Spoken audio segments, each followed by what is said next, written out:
Mr. Chairman, my delegation thanks the Secretary General for his reports under these agenda items.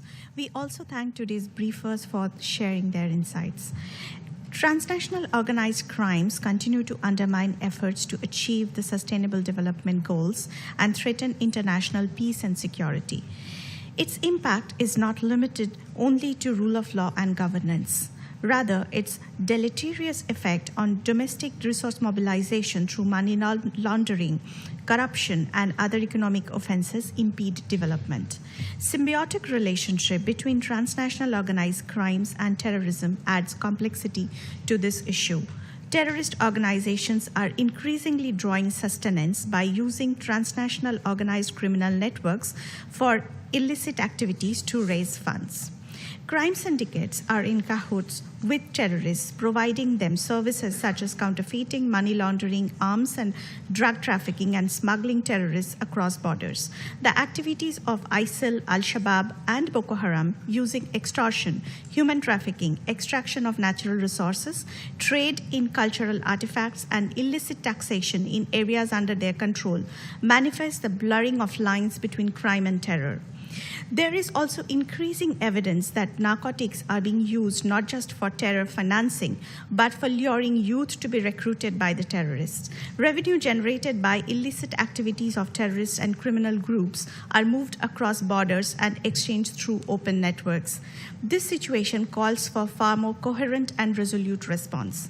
The UN needs to increase cooperation with other bodies such as Financial Action Task Force, which is playing a significant role in setting global standards for preventing and combating money laundering and terrorist financing.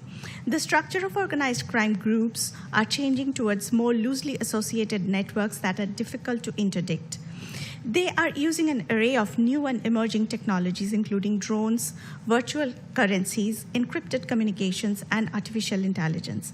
This requires increased sophistication and timely sharing of operational information among law enforcement agencies across jurisdictions and borders.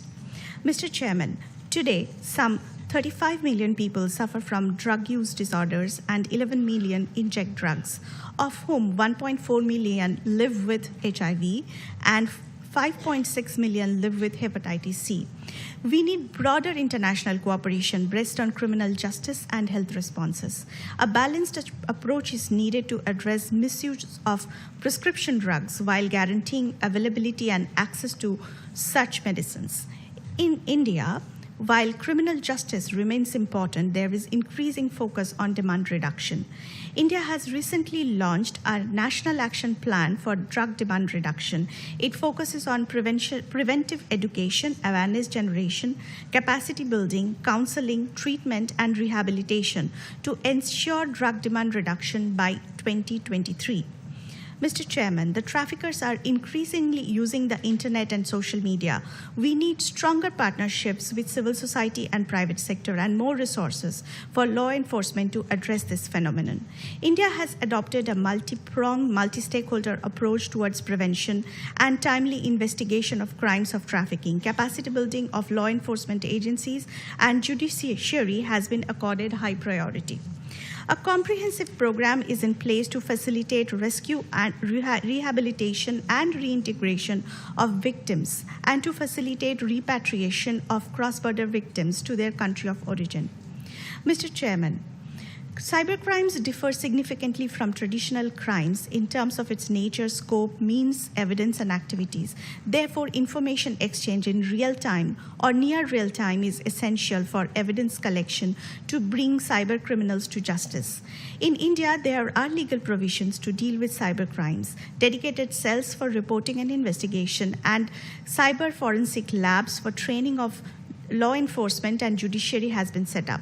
There is also a need for greater multilateral cooperation in the field of cybercrime, especially for facilitating swift information exchange, essential for preventing cybercrime and for furnishing digital evidence in cybercrime investigations. My delegation would look forward to further discussion on this issue. I thank you.